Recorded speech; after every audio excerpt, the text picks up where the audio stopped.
Non. Non mais 9 mois sans faire de vidéo et ça se dit vidéaste. Parce qu'elle fait des vidéos à la base. C'est sûr, à force de faire des caméos, on dirait une figurante de YouTube. La figurante de sa vie.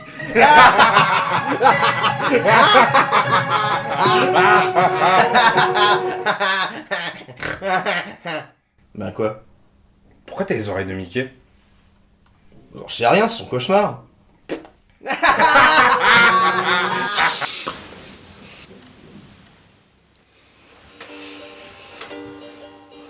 Donc oui, meuf, faut absolument que je te raconte le cauchemar que j'ai fait cette nuit. Bon alors déjà il y avait Dave dedans, ça aide pas. Et ensuite il y avait Moko aussi, et voilà, il était pas seul.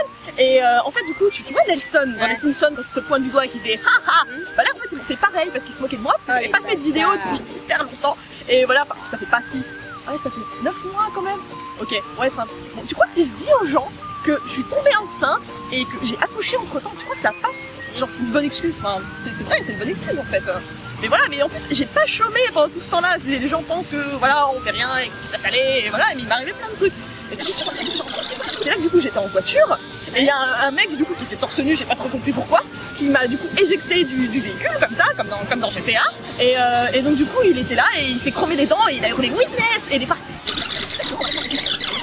C'est là que j'ai été recalée des Kingsman. Parce que quand même, ils m'ont... Attends, qui te demande comme ça de tirer sur le chien? Enfin, quand même, c'est mon chien, cette pauvre bête, parce que je trouve ça dégueulasse. Tout ça pour te dire que du coup, bah, j'aimerais faire une vidéo, mais j'ai pas d'idée de sujet. Bah quoi? Non mais vous, je t'ai déjà dit que je regardais pas Downton Abbey. Ah!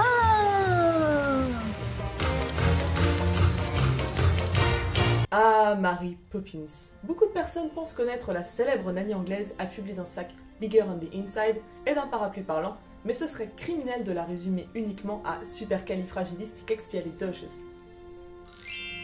Mary Poppins est donc à l'origine une série de livres pour enfants écrits par P.L. ou Pamela Lyndon Travers. Derrière ce pseudonyme se cache Ellen Lyndon Gough, romancière et actrice australienne d'origine irlandaise, née en 1899 et morte en 1996.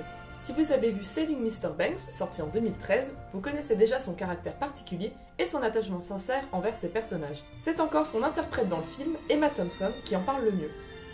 Travers a écrit un très bon essai sur la mélancolie car elle était en fait une femme très triste. Elle a eu une enfance très dure entre l'alcoolisme de son père et la tentative de suicide de sa mère. Je pense qu'elle a passé toute sa vie dans un état totalement inconsolable, et c'est de là que tout vient. Le film, à mon goût, restitue assez bien la complexité de cette femme, notamment grâce à ses nombreux flashbacks, mettant constamment en parallèle son enfance et son œuvre.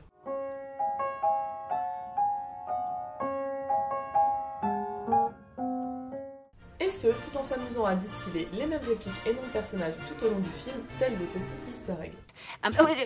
Milk in first, please. Then the tea. And a spoonful of sugar.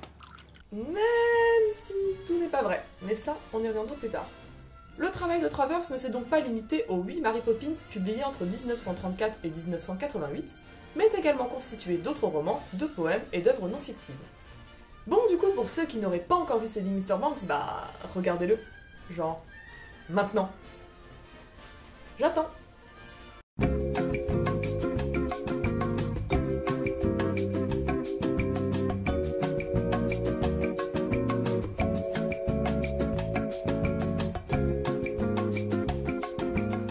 Mais commençons plutôt par le commencement, voulez-vous? Voyons voir ce que dit la 4e de couverture. Mary Poppins, la nouvelle gouvernante des 4 enfants Banks, est vraiment très spéciale.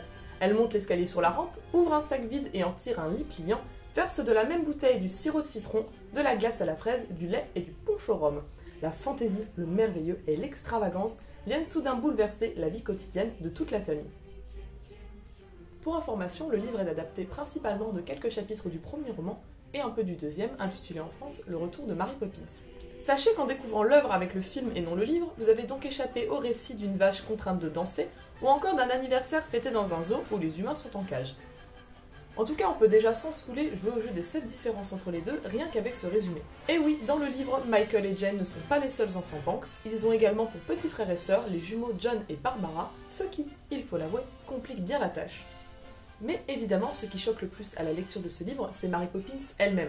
Sévère, narcissique et désagréable, dure est la chute quand notre seule référence est le sourire charmeur de Julie Andrews. J'aurais pu m'amuser à faire un comparatif ligne par ligne et frame par frame des détails qui changent, mais il suffit de lire le livre pour s'en faire une idée. Je trouve plus pertinent le fait de vous parler plutôt des coulisses. C'est après plus de 20 ans de négociations, d'autres diront de harcèlement, que Mary Poppins sort en 1964 au cinéma. Ah, l'année 1964. Pour vous remettre dans le bain et recontextualiser un peu tout ça, je vous rappelle que cette année-là, Nelson Mandela était condamné à la détention à perpétuité suite au procès de Rivonia. Le meilleur James Bond voit le jour peu après la mort de Ian Fleming, et les Beatles sont sacrés meilleur nouvel artiste aux Grammy Awards. Et enfin, nous étions au moins 13 avant. Mais revenons à notre nounou, car avant de parader devant le Chinese Theatre en compagnie de Mickey, le bon vieux Walt a sacrément trimé. Et il n'était pas le seul à être impliqué dans ce bras de fer musclé, puisque Travers a également dicté ses exigences au scénariste Donald Grady, ainsi qu'aux compositeurs, les frères Sherman. Exigence qu'elle a fait enregistrer sur des bandes pendant plus de 39 heures, comme on peut l'entendre dans le générique de fin. Pas de chanson. Mr. Disney, Mary Poppins does not sing. Pas d'animation. I won't have her turned into one of your silly cartoons. Et surtout, pas de romance entre Mary et Bert. There must be no hint of romance between Mary Poppins and Bert. Au moins ce dernier point a été respecté à la lettre, on ne pourra pas en dire autant des manchots animés et de toute la scène dessinée à la craie. Ce sont les frères Sherman qui ont eu l'idée de faire de Winifred, la mère, une suffragette, afin d'expliquer pourquoi elle ne s'occupait pas elle-même de ses enfants. Après avoir visionné la version finale, elle fit liste à Disney de tous les changements qu'elle voulait, mais il lui rétorqua qu'elle avait certes le script approval, mais pas le final draft approval. Pour résumer, malheureusement, vous doutez bien que la magnifique histoire cousue de fil blanc de Saving Mr. Banks ne retranscrit pas à l'identique ce qui s'est vraiment passé. Personne n'est dupe, et lorsque Disney, contrôle freak suprême sur tout ce qui touche Walt ou son empire, assure que sa seule censure concernait son tabagisme, cela peut prêter à sourire et questionner la légitimité du studio pour s'occuper de ce genre de biopic. D'autant plus que la prestation de Tom Hanks, acteur populaire s'il en est, marquait la toute première incarnation du papa de la souris aux grandes oreilles au cinéma. L'acteur, qui dispose déjà d'un énorme capital sympathie, ne cesse de se présenter en patron généreux, aimant et compréhensif. C'est simple, pendant tout le film, je n'ai qu'une envie, lui faire des câlins et me balader à Disneyland avec lui. Le pire truc qu'il fait dans le film, bon, en dehors de ne pas avoir invité Pamela à l'avant-première, c'est de lui avoir accroché au nez. Nous avons autre chose à faire, dépêchons. Une telle perfection de la part d'un homme ayant forcément sa part d'ombre a plutôt tendance à créer l'effet inverse quand on gratte sous le vernis. En effet, les véritables larmes de l'auteur à la fin du film n'étaient pas dues à l'émotion, mais à la colère noire, face à une adaptation qu'elle jugeait vulgaire et irrespectueuse, et refusa sans surprise d'autres adaptations ciné du studio. Et Travers a la rancune tenace, car plus de 40 ans plus tard, quand Cameron Mackintosh vint la voir à propos de l'adaptation à Broadway à la fois du livre et du film, elle accepta à l'unique condition qu'aucune des personnes ayant travaillé sur le film ou associées à Disney ne soit impliquée dans le projet, et spécifiquement les frères Sherman, encore vivants à l'époque.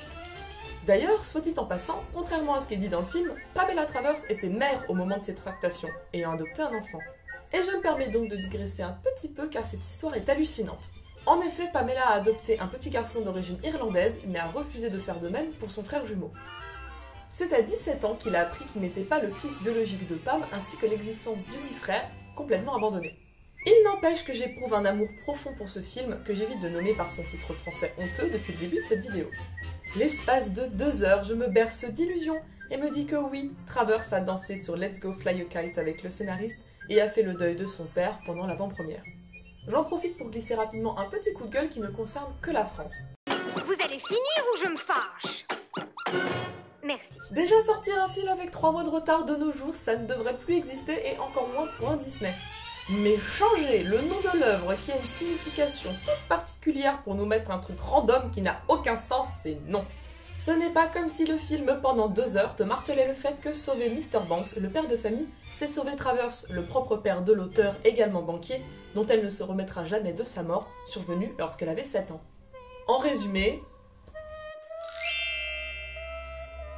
côté casting, alors que le studio hésitait entre Danny Kaye, Fred Astaire et Cary Grant pour jouer Bert avant de finalement choisir Dick Van Dyke, ce sont les noms de Bette Davis, Angela Lansbury et Mary Martin qui revenaient pour Mary Poppins. C'est le compositeur Robert Sherman qui proposa Julie Andrews. C'est après l'avoir vue dans une représentation de Camelot à Broadway que Walt fut convaincu. Elle était enceinte au moment où il l'a contactée et lui a donc proposé d'attendre tranquillement son accouchement avant de commencer le tournage. Et comme chez Disney, on ne fait jamais rien simplement, il en a profité pour proposer à son mari de l'époque, Tony Walton, d'être le costumier du film. Rien que ça. Cette dernière d'ailleurs a bien failli refuser, espérant que Jack Warner lui donne le rôle de Eliza Doolittle dans My Fair Lady, finalement attribué à Audrey Hepburn. Recalée à cause de son manque d'expérience, cela n'empêcha pas Andrews de repartir avec un Oscar de la meilleure actrice pour son rôle, alors qu'Hepburn n'était même pas nominée. Comme quoi. Et comme vous avez été sage et que je sais que vous adorez ça, voici un top 6 des meilleures anecdotes sur Mary Poppins. Je déconne, c'est bon. You can stay there until you learn the art of subtlety. Mary Poppins est inspirée de la véritable tante d'Hélène Goff, qui ne lui a pas seulement donné sa froideur et sa fermeté, mais également son expression favorite, Spit Spot. Les deux femmes à qui Burt parle au tout début du film sont des personnages du roman.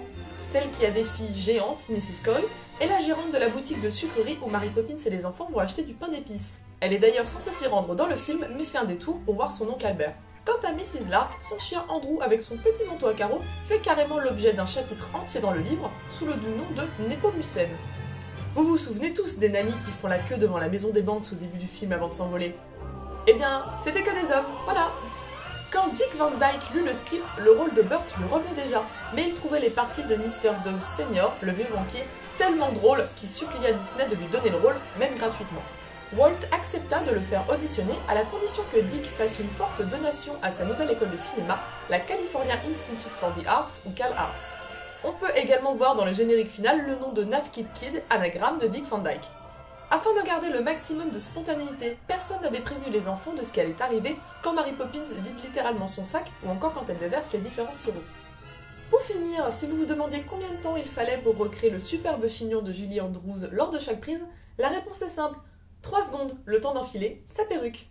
Ce sont les frères Sherman, Robert et Richard, qui sont chargés de composer les chansons du film.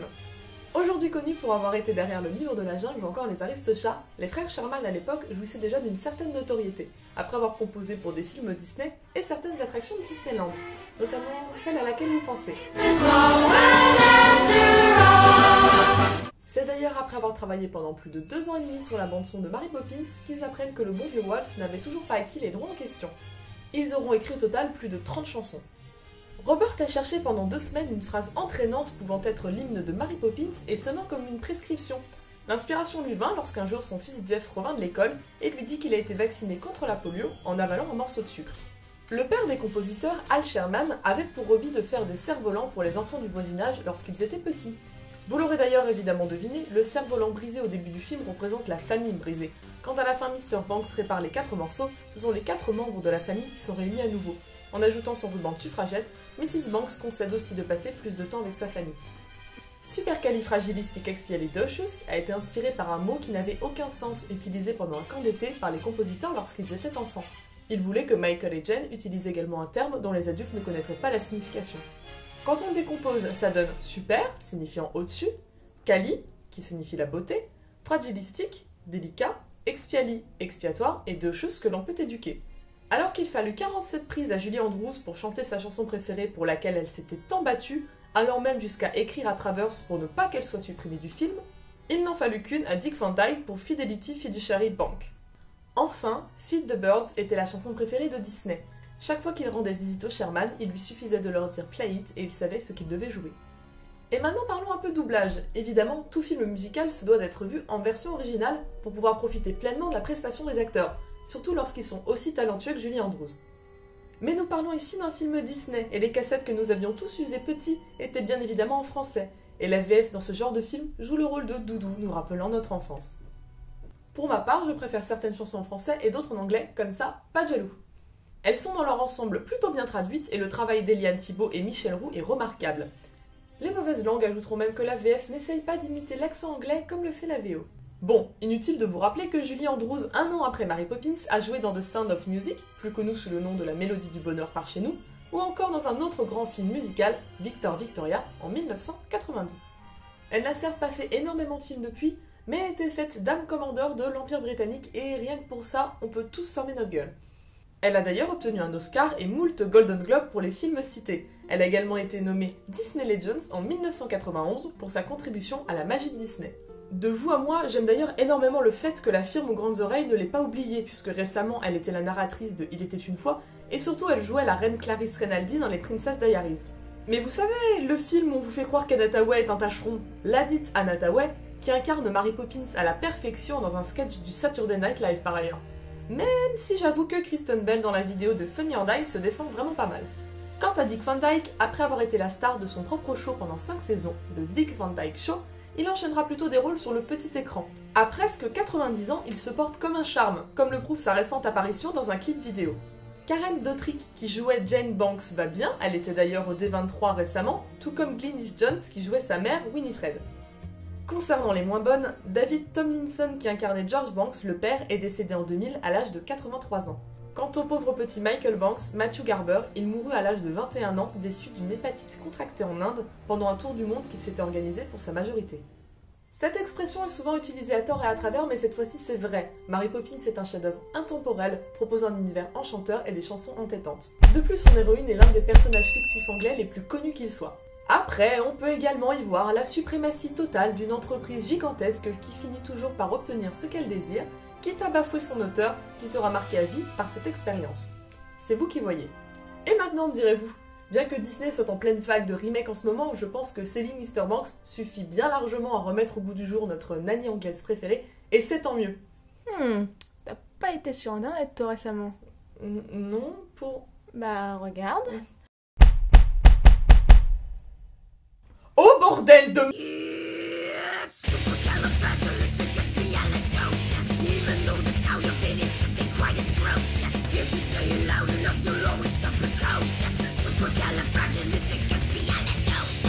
Et à l'envers, ça donne Docius Ali Expixig Fragic Ali Super, mais ce serait allé un peu loin. Indubitablement.